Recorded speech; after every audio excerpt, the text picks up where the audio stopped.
1년 만에 같은 달에 왔어요. 같은 달에 왔는데 보니까 참 좋네요. 제가 여기 강단에 오르면서 생각을 해봤어요. 삼행시를 생각할 때 누구 이름을 생각해 봤는가 하면은 이완수라는 이름을 떠올려 봤어요. 그래서 이 하면은 이 세상의 모든 사람들을 여러분이 한번 띄워줘 보세요. 그 다음에 다시 한번 완전하게 세우기 위해서 수리보수하러 왔다. 여기는 보수 공사하는 교회 담임 목사 이름이 이완수 목사입니다. 그래서 제가 이제 그 생각을 하고 강단에 올라왔습니다. 근데 제가 이 설교를 하는 가운데에도 설교 제목을 유지보수라고 하는 말을 써본 거는 처음이에요. 메인테넌스라는 영어를 쓰잖아요. 어떤 시스템에 있어서 정상적 작동이나 기능을 유지하기 위해서 점검을 한다든지 정비한다든지 수리한다든지 교체를 하는 활동이라고 얘기하는데 그 고장 점검에 대한 얘기입니다. 고장 점검. 저는 여기 이제 주일 예배를 여러분하고 나누게 되지만 내일부터는 3일 동안에 제가 여기 와서 하고 싶었던 것은 이 설교 제목 그대로예요. 신앙에 그대로 그 유지 보수할 수 있는 신앙을 가졌으면 좋겠다. 여러분도 그렇게 되기를 원하시죠? 성경에 보게 되면 요한 1서 9절 말씀에 하나님께로 난 자마다 죄를 짓지 아니하나니 이는 하나님 씨가 그의 속에 거하며 그도 범죄하지 못하는 것은 하나님께로 났다. 이렇게 표현됐습니다. 갈라디아서 3장 7절에서 9절 말씀에 보게 되면 그런즉 믿음으로 말미암은 자들은 아브라함의 자손인 줄 알지어다. 또 하나님이 이방을 믿음으로 말미암아 의로 정하실 것을 성경이 미리 알고 먼저 아브라함에게 복음을 전하되 모든 이방인이 너로 말미암아 복을 받으리라 하였느니라. 우리 9절 한번 다 같이 우리 읽어볼까요? 시작. 그러므로 믿음으로 말미암는 자는 믿음이 있는 아브라함과 함께 복을 받느니라. 이렇게 기록되어 있습니다. 제가 이 탕자의 주제를 이렇게 설교 본문으로 잡고 생각해 본 거는 저도 뭐 평생 그 신앙생활을 저도 한 3살 때서부터 신앙생활을 한 것 같은데 이 설교에 대한 이야기는 한 100번은 들어본 것 같아요. 근데 여러분 저만이 아니라 여러분들도 그렇게 많은 이야기를 들어봤기 때문에 빤한 이야기. 우린 빤한 이야기로 생각할 수가 있어요. 근데 저도 빤한 이야기라고 생각을 하고 여러분한테 하는 거는 뭐냐면은 그만큼 이 내용이 우리 삶에 있어서 도식화가 잘 돼 있어요. 상당히 이것이 이 그림을 생각하면은 탕자가 아버지가 있었는데 그 두 아들 중에서 작은 아들인데 아버지는 돌아가시지도 않았는데 재산 달라고 요구해가지고 그 재산 가지고 먼 나라로 가잖아요. 그렇죠? 거기 가서 허랑방탕하고 다 쓰다가 들판에 나가 돼지치는 일을 하다가 그 다음에 여기서 줄여 죽게 됐구나. 그러니 내가 집으로 돌아가야 되겠다 하고 가니까 아버지가 빤하게 주시죠. 신발 주고 의복 주고 반지 주고 그렇죠? 그날 송아지가 그날 끝나는 날이었죠. 그렇죠? 우리는 그 얘기까지 다 기억해요. 그리고 큰아들하고 아버지하고의 관계된 이야기에서 창기와 함께 재산을 다 팔아먹고 다 날려버린 아들에 대한 이야기로 하고 공동체에서 맨 마지막에 잔치하는 이야기로 매듭을 짓습니다. 내용 끝이에요. 사실은.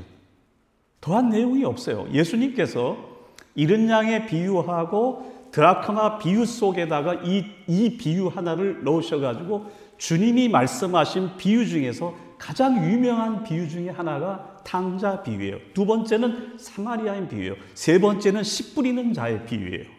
그건 우리가 너무나도 기독교우들이라고 생각을 하면은 정말 많이 알고 있는 이야기들입니다.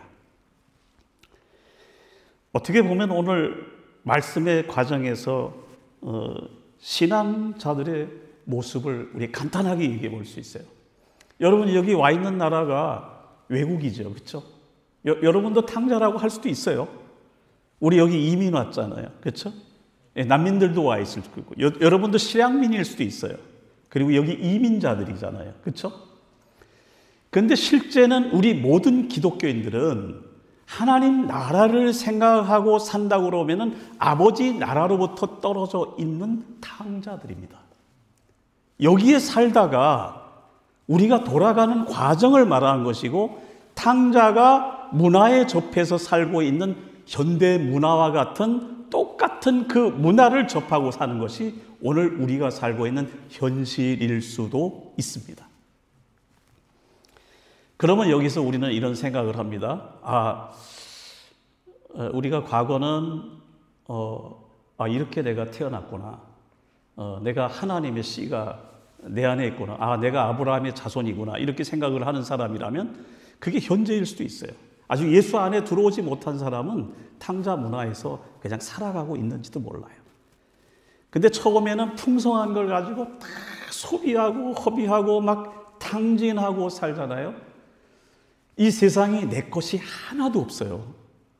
아버지께로 다 받아가지고 쓰는 것하고 똑같은 거예요. 근데 그 속에 다 허비하고 났다. 탕진을 할 적에 재산 많은 걸 가지고 살고 있는 것은 간단히 말하면 상류층 사회를 살고 있는 거예요. 근데 그것을 소비하면서 쓰고 있는 것은 중산층을 얘기할 수 있어요. 다 없이 하고 들판에 내어 보내져 가지고 거기서 뭘 하고 있습니까? 쥐염 열매라도 먹고 싶죠. 야생에서 생겨나는 콩인데 그 콩이라도 돼지와 싸우면서 그 콩이라도 뺏어 먹었으면 하는 그 심정은 저소득층을 말할 수 있는 것과 비슷할 수 있어요.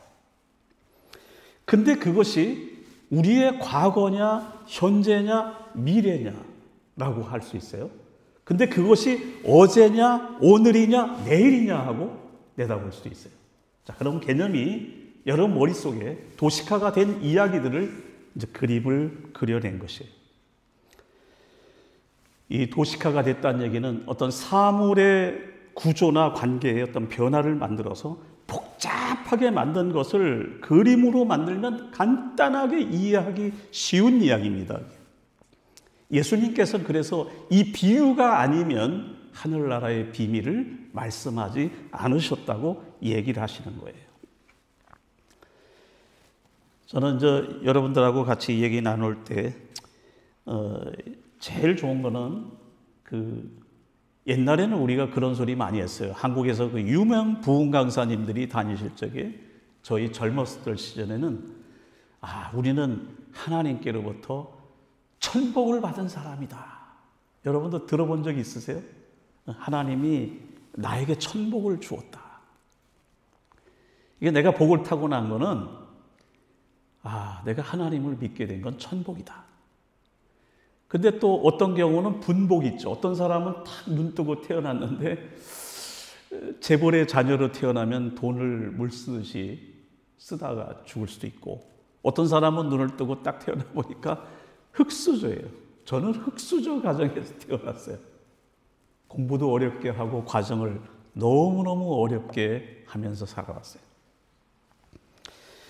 근데 흙수저냐 이게 금수저냐 하기 전에 이게 천복이냐 분복이냐, 아니면 또 어떤 사람은 말할 적에는 인복도 있다고 그래요. 그렇죠? 인복을 잘 받으면은 내가 사람 관계십에서 나는 복을 받는 사람이다, 이렇게 생각을 하는 게 있습니다. 근데 한 가지는 하나님 나라 갈 때까지는요, 우리는 탕자라 생각하는 것을 그냥 결론적으로 생각을 하고 신앙생활하면 딱 좋습니다. 저는 교회 다니면서 보면 탕자 이야기하면은 빤한 세상 사람 믿지 않는 불신자들이 돌아와서 어떻게 하면 하나님 앞에 돌아갈까 이런 생각했는데 그게 아니고요. 탕자가 스스로 돌이키죠.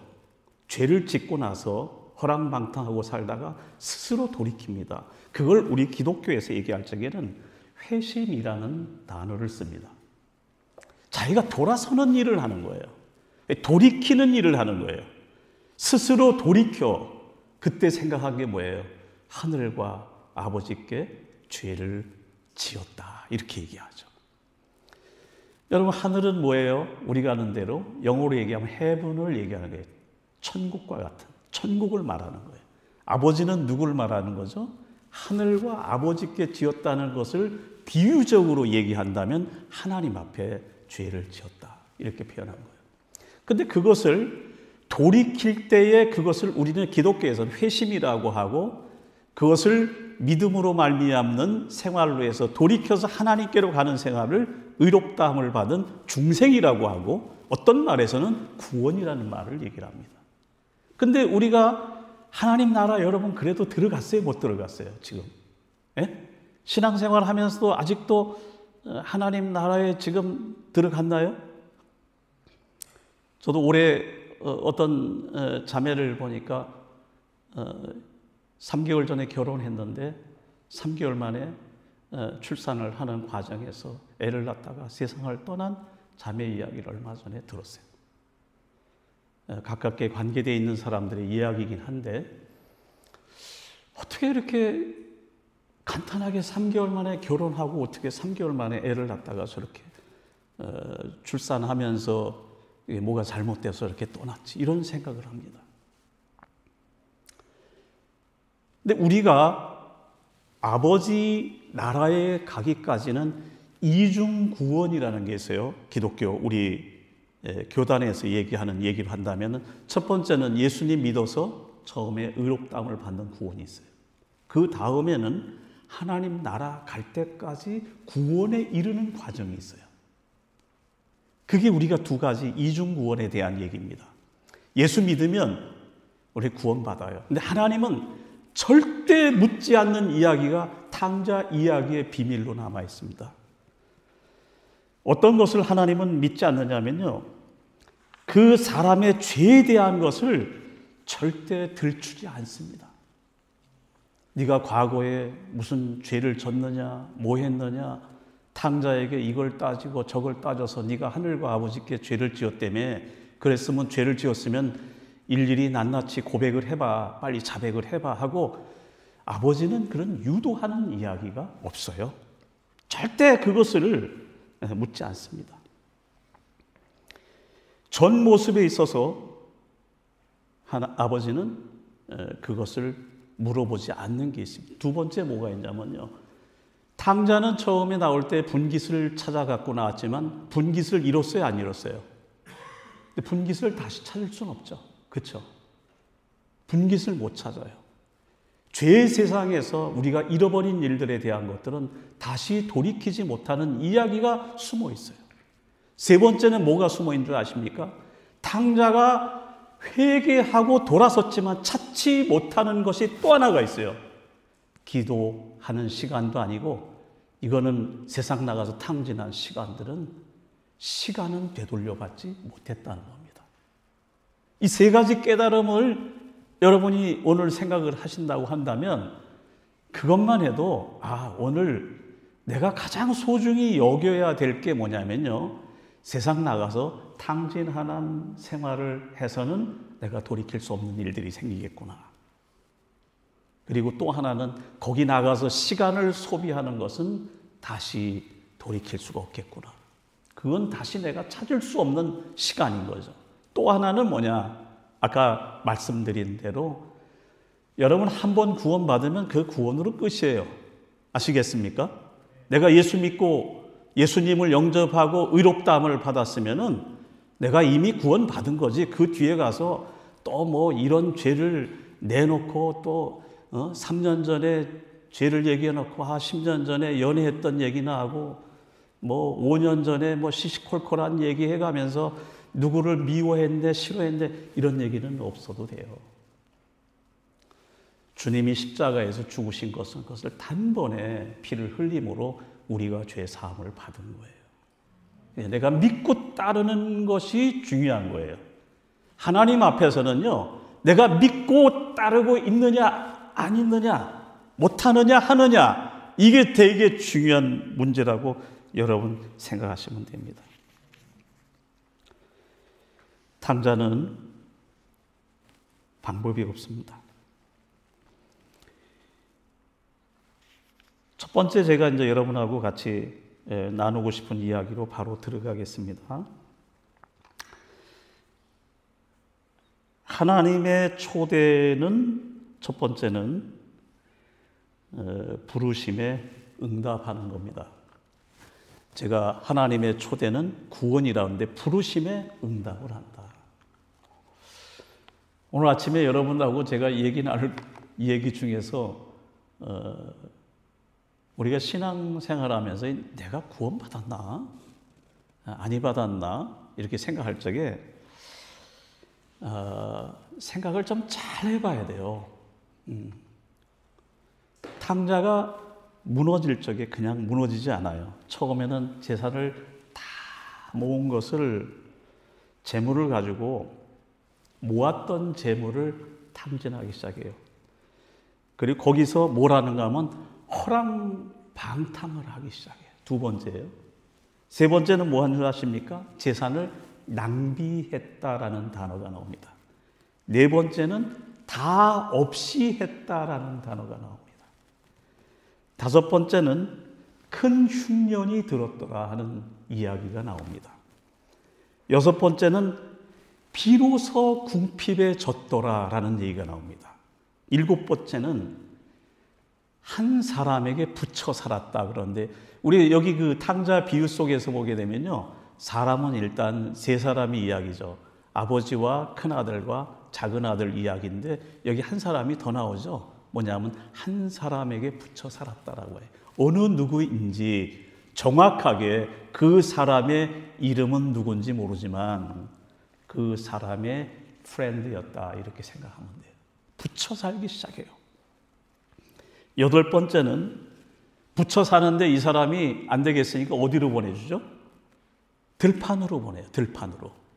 여러분하고 지금 우리가 도식화된 이야기들을 빤한 이야기를 또 하고 있는 거예요. 그리고 아홉 번째는 돼지 치는 일을 해요. 부정짐승을 치는 일은 최저급의 일들을 하는 일에 나가서 노동 현장에 나간 거죠. 열 번째는 그런데도 불구하고 배를 위해서 살고는 싶은데 줄여서 죽게 됐다. 그 10단계가 있습니다. 여기 내용으로 보면은 1단계에서부터 이걸 원문으로 좀 봐드리면 참 좋은데 1단계에서 10단계까지 사람이 무너지는 단계가 있어요. 근데 여러분은요, 지금 돈 많은 재산을 가지고 좀 탕진하고 계십니까? 멋있게 살려고 좀 하고 계십니까? 좀 다 없이 해버렸는지, 지금 방탕을 하고 있는 건지, 아니면 지금 뒤지치는 일을 나도 나가서 하고 있는지, 외로운 들판에 나가 있는지 한번 생각을 해볼 필요가 있어요. 나는 어디쯤 가 있을까? 정말 나는 어디에 가서 지금 있는 위치에 있을까? 무엇을 하고 있을까? 나는 지금 어디에 빠져서 살고 있을까? 무엇을 구상하고 무엇을 배우고 내가 먹고 살기 위해서 할 수 있는 일이 무엇일까? 라고 생각을 한다면, 그리고 내가 누구에게 매달려서 붙여 살아야 되나? 만약에 이런 과정에서 생각을 하게 된다면 우리도 그 범주 안에서 내가 생각해야 할 것이 있다라는 거죠. 여러분, 로마서 8장 30절 말씀에 보게 되면 로마서 8장 30절에 하나님은 정해 놓으시죠. 인간을 정해 놓으세요. 그리고 정해 놓고 나서 하나님은 그 정해 놓은 사람을 불러냅니다. 미리 정한 사람을 불러내요. 콜링을 합니다. 그리고 그를 뭐라고 하는가 하면 로마서에서는 의롭다고 하십니다. 근데 의롭다는 과정의 사람을 나중에는 성화 과정을 통해서 영화로운 과정으로 사람을 만들어 가시죠. 세상이 무엇하고 똑같은가 하면 우리 흔한 말로 히브리서 성경이나 구약에 나와 있는 많은 신앙 위인들의 이야기들을 보게 되면 나그네 세월을 살았다 이렇게 생각합니다. 먼 타국으로 가서 나그네 생활을 하는 거예요. 이 구원의 완성이 되어지는 영화로운 날까지 간다면은 아버지 집에 가는 날, 하나님 나라 가는 날, 거기에 가서 우리가 변화되는 부활체가 되고 우리가 하나님과 영원히 사는 그 영원 세계에 들어가는 그 세상이 우리 앞에 놓여 있습니다. 자, 그러면은 우리가 신앙생활에서 오늘 몇 가지만 생각을 하려고 그래요. 탕자가 그냥 이런 생각을 해봤어요. 쥐염 열매를 먹는다 한들 사는데 지장이 있었을까요? 콩인데 영양가 높은 콩을 먹는다고 하면은 그 먹고 살 수 있지 않았겠어요? 돼지와 싸우든 말든 네 밥이다 내 밥이다 할 것 없이 막 격투기를 하든지 간에 서로가 다투고 싸웠다 그러면은 그 취업 열매 먹고 산다 한들 못 살 게 뭐가 있었겠어요, 그렇죠? 삶에서 어떻게 보면은 신앙생활에 가장 가치 있는 게 무엇일 것 같아요? 그 의미 속에서 우리가 생각해 보는 거는 사람이 사람다운 가치를 가지고 사는 게 제일 소중하겠죠.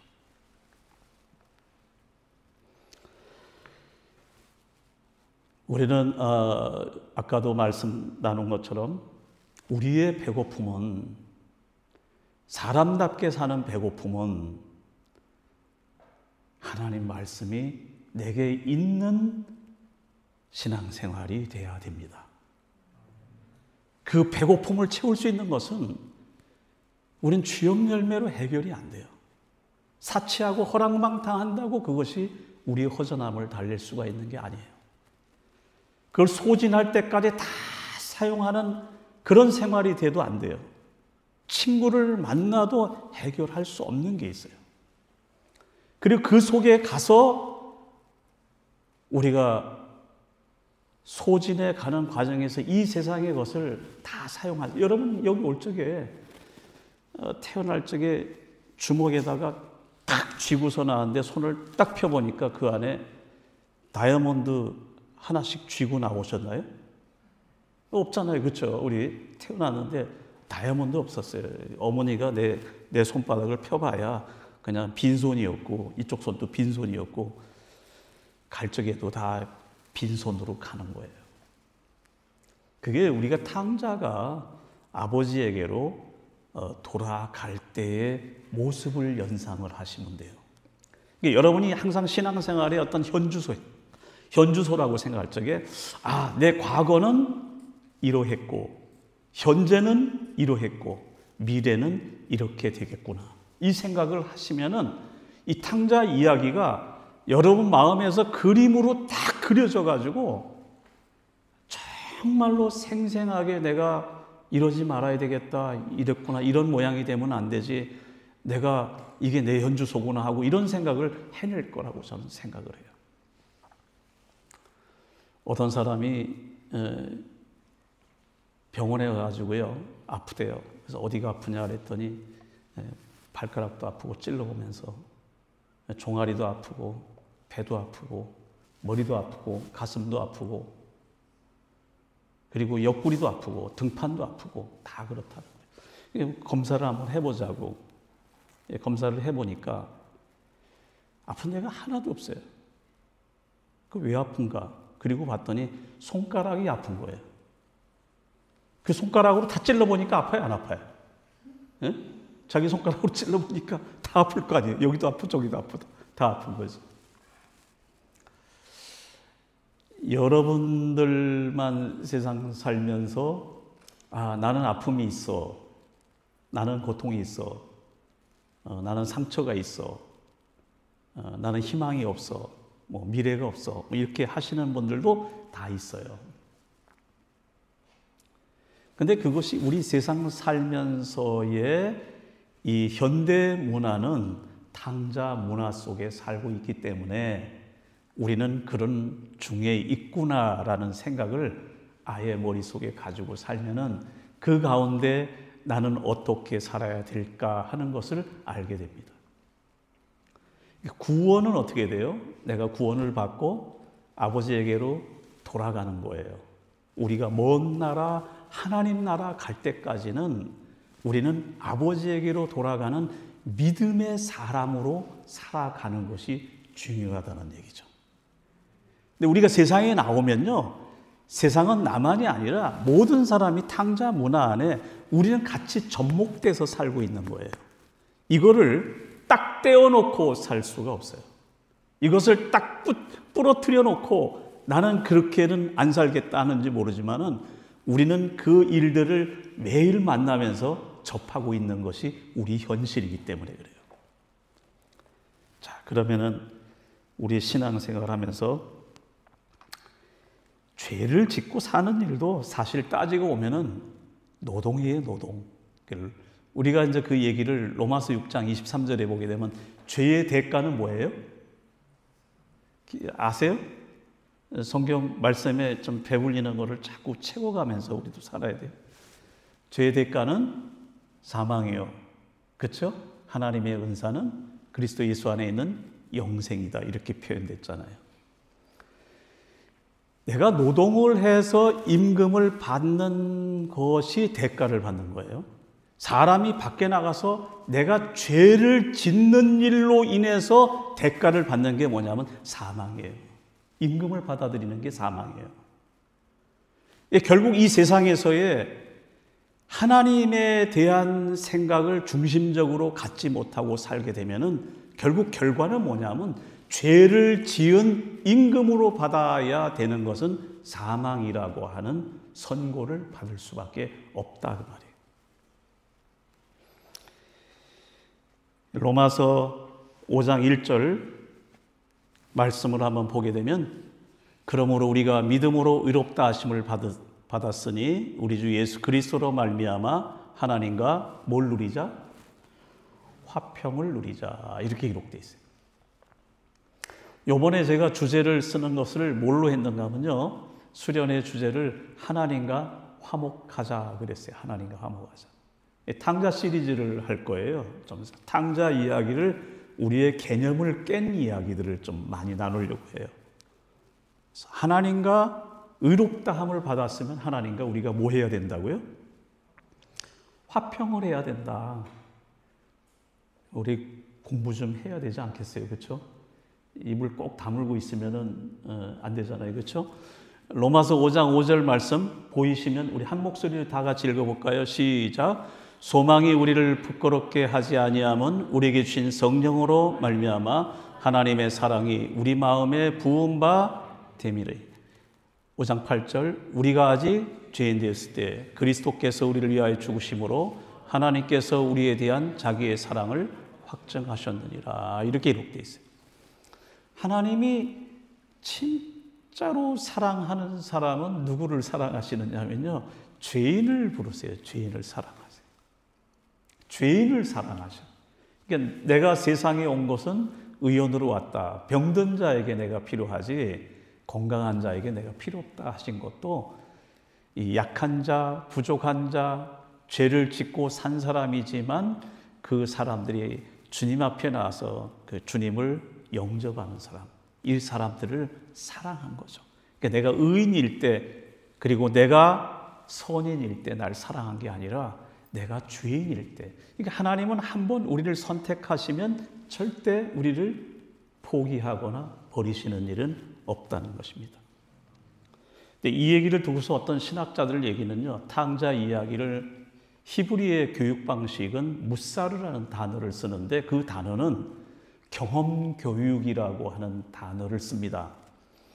이 경험 교육은 뭐냐면요, 탕자가 아버지는 마치 돌아올 걸 알고 기다리시는 분이죠. 세상 나가서 지가 거기 나가서 부딪히고 싸움해 보고 거기 가서 뭐 사는 것이 그렇게 변변치 않게 살고 그러다가 돌아올 때 그렇게 해서 그래도 결국은 네가 나를 찾으러 올 걸 하고 기다리시는 것과 같이 아버지는 인내로 아들을 기다리는 심정과 같은 것이죠. 근데 가끔 저는 그런 생각할 때가 있어요. 저도 뭐 이제 하는 일이 너무 많다 보니까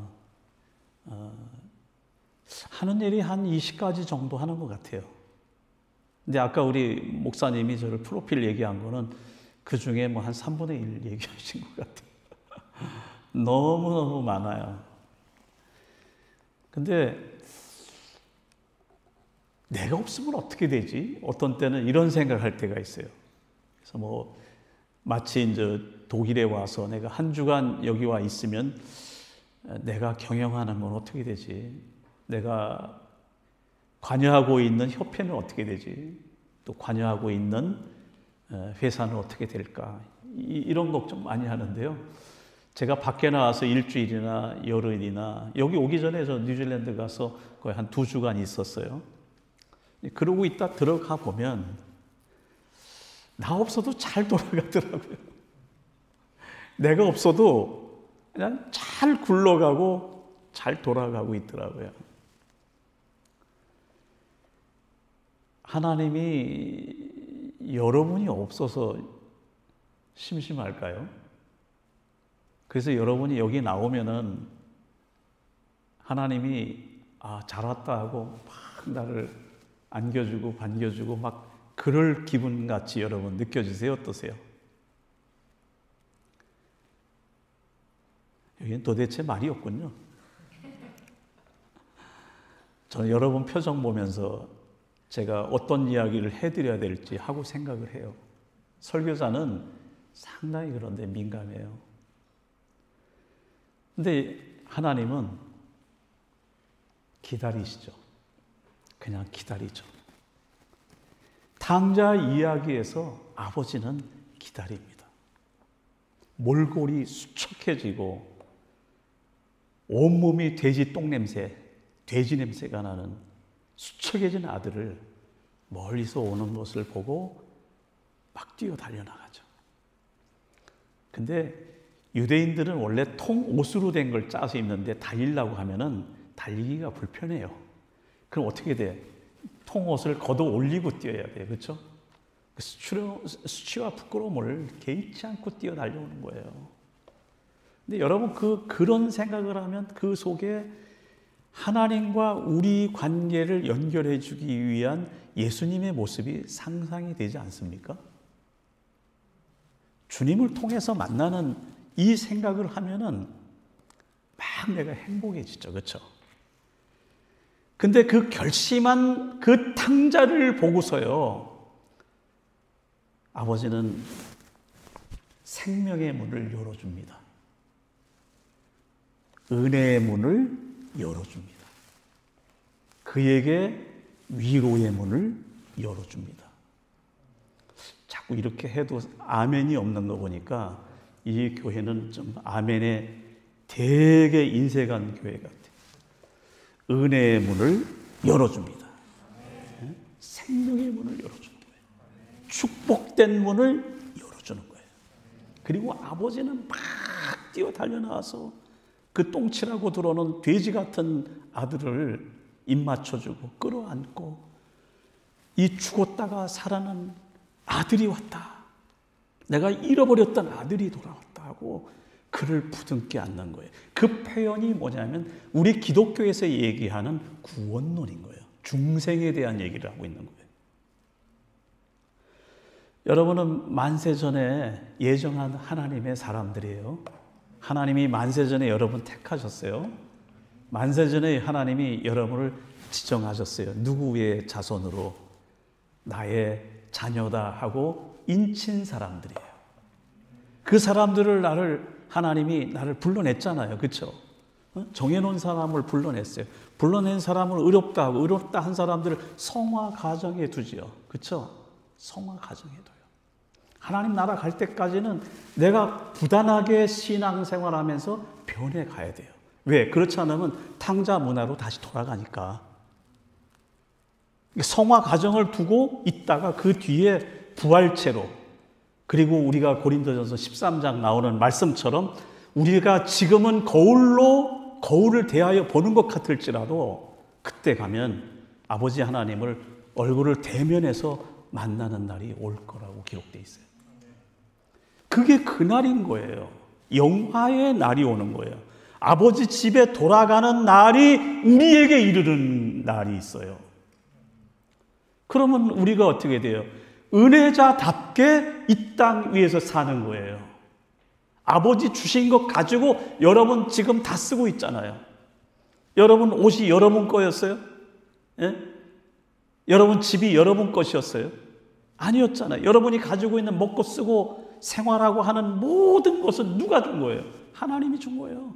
아버지가 준 거예요. 나에게 천복을 주든 나에게 분복을 주든 분깃을 줬든 그것은 아버지가 나에게 준 것이라고 생각을 하면 내가 아버지 앞에 어떻게 살아야 되는가를 깨닫게 해주는 거예요. 내가 현재는 이 시점에 있구나. 내 과거는 이러했구나. 내 미래는 이렇게 살아야 되겠구나라는 것을 생각하면서 어제와 오늘과 미래를 어떻게 살아야 될지를 고민하고 살아야 되는 거예요. 근데 줄여서 죽을 수는 없잖아요. 신앙자들은 이 안에 뭐가 충만해야 돼요? 아버지 중심으로 사는 것, 아버지 방향으로 가는 것, 아버지를 생각하고 사는 것, 그리고 아버지가 나에게 충족시켜 주시고 있는 것에 대해서 우리는 민감하게 생각을 하고 사셔야 돼요.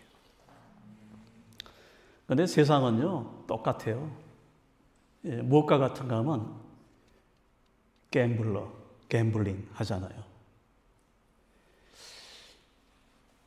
재산 다 가지고 와서 세상에 가서 베팅을 하는, 베팅하는 그런 생각을 하고 산단 말이에요. 그러니까 시간을 그냥 다 소진하는 거예요. 이 갬블러들 이렇게 보면요, 어떻게 정신이 글로 쏙 빠졌는지 정신을 못 차려요. 이 호랑방탕이라는 단어가 있기 전에 탕자의 모든 생활은 인생을 탕진하고 있는 갬블러 인생이에요. 게임하는, 베팅하는 인생인 거예요. 호랑방탕이라는 단어는 호색에 대한 이야기예요. 호와 호식에 대한 이야기예요. 호색가에 대한 이야기예요. 술 좋아하고 이성을 좋아하고 먹고 쓰고 배고픈 것에 굶주려서 또 들판으로 뛰어다니고 다 이런 거밖에 없어요. 저는 참 신기하게도 어떤 때는 지하철을 한국에서 타면요, 아침에 지하철역을 타가지고 보다 보면은 야, 이 많은 사람들이 자기의 목적지가 다 있잖아요. 그렇죠? 전철 안에 만약에 200명이 탔다고 가정해보면 그 사람들이 모두가 다 자기 목적지가 있잖아요. A 직장, B 직장, C 직장 뭐 있을 거고, 누구 만나러 가는 사람 있고, 병원 가는 사람도 있을 거고, 부동산 때문에 쫓아가는 사람도 있고, 부산 가는 사람, 서울 가는 사람, 뭐 얼마나 다양한 사람들이 그 열차간에 꽉 찼겠어요. 근데 여러분은 목적지를 어디로 하고 사십니까? 여러분의 목적지요. 내가 가고 있는 이곳을 내가 지금은 일터로 가고 있죠. 그러나 일터로 가면서 생각해야 한 나의 인생의 궁극적 목적지를 한번 생각을 해보셨냐고요. 이 탕자 이야기에 나오는 이야기인 거예요, 이게. 탕자 문화 속에서도 탕자가 하나만 바라보고 가죠. 어디로 갑니까? 아버지 집으로 가는 거예요, 아버지 집. 여러분, 이 세상에서 내가 살다가 내가 부활도 없고 내가 이 땅에서 먹고 쓰고 이렇게 허비하고 살다가 내가 죽었어. 이게 인생의 끝이다. 고린도서 15장에서는 이런 사람을 이 세상에서 가장 불쌍한 사람, 이 세상이 전부인 사람이 가장 불쌍한 사람인 거예요. 이 세상이 먹고 쓰고 살다가 화장실이나 들랑달랑하고 좋은 거나 찾아다니고 놀고 오락이나 하고 이렇게 지나다가 다 탐심, 욕심, 욕정, 욕망 이런 게 다 목표가 돼서 내가 거부가 돼서 내가 사는 게 이게 목적이다라고 하는 그 생각을 갖고 사는 게 얼마나 불행한가를 이 탕자 비유 속에 숨겨진 이야기입니다. 그 속에 우리가 가져야 할 목적지는 단 하나밖에 없습니다. 뭐예요? 아버지 집에 줄여 죽겠다고 한 이 사람이 그 먼 나라에 있는 아버지에게로 돌아가는 순례길을 선택을 하고 삽니다. 이 신앙자는 이런 용기를 가지고 살아야 돼요. 세상이 모든 것을 다 베풀고 나에게 다 줄 것 같지만 거기에는 결국 우리가 채우지 못하는 배고픔이 있는 거예요. 그 속에는 우리가 알 수 없는 허전함을 다 가지고 있는 거예요. 그 속에는 허구가 있어요. 그 속에는 아무것도 쥐어지지 못하는 아무것도 없는 거예요. 내 두 손에 다이아몬드 하나라도 쥐어지지 못하는 그런 세상인 것이에요. 여러분 여기 말씀에서 탕자 이야기에 이런 말이 나옵니다. 13절 누가복음 15장 13절에 보니까 그 후 며칠이 안 되어 둘째 아들이 재물을 다 모아가지고 먼 나라에 가 거기서 호랑방탕하여 그 재산을 낭비하더니 다 없앤 후 이렇게 나갑니다. 근데 여기 내용이 그 후 며칠이 안 됐대. 며칠이 안 됐대. 여러분 머릿속에 생각해 보세요. 돈 딱 가지면 돈 가지고 이거를 좀 1년이고 2년이고 생각을 해서 돈 쓸 생각 안 하고 그 돈 가지면 뭐 하고 싶어요? 마음에 돈을 쓰고 싶어서 조급증이 생기는 거죠. 그렇죠? 신앙 생활에서 정말 우리가 바쁜 마음으로 인생을 살기보다는 하나님 앞에서 이 재물이 나에게 생겼을 때 하나님이 내게 이것을 주셨을 적에 아버지가 나에게 내 몫이라고 띄워줬을 때 이걸 가지고 여러분이 하나님 앞에 값진 인생을 사시길 주의 이름으로 축원합니다. 그래서 여기서는 우리가 돌이키라 이렇게 돼 있잖아요. 돌이키라. 구약 성경에 보게 되면 이제 모세 이야기가 나올 때 모세가 애굽의 공주의 아들로 자라요. 마치 그렇게 자라는데 자라가지고 자기 종족이 당하는 걸 보니까 애굽 사람을 쳐 죽이죠. 그렇죠? 쳐 죽이는 일을 해요. 어떻게 마치 살인면허 가진 것처럼 쳐 죽입니다. 근데 하나님은 시간이 지난 후에 이 모세가 광야에서 40년을 지내요. 그리고 나서 80세쯤 됐을 때 떨기나무 가운데서 하나님이 그를 불러서 이스라엘의 가장 위대한 하나님 종 모세로 세웁니다. 그리고 그에게 율법을 주어서 이스라엘 민족을 가나안 땅에 들여보내는 일을 만들어 주시죠. 제가 이 얘기를 드리는 것은 자기가 이루지 못한 것을 누가 이루게 해주는가 하면 하나님이 이루게 해준다는 얘기예요. 내가 이루지 못한 것을 하나님이 이루게 해주는 것.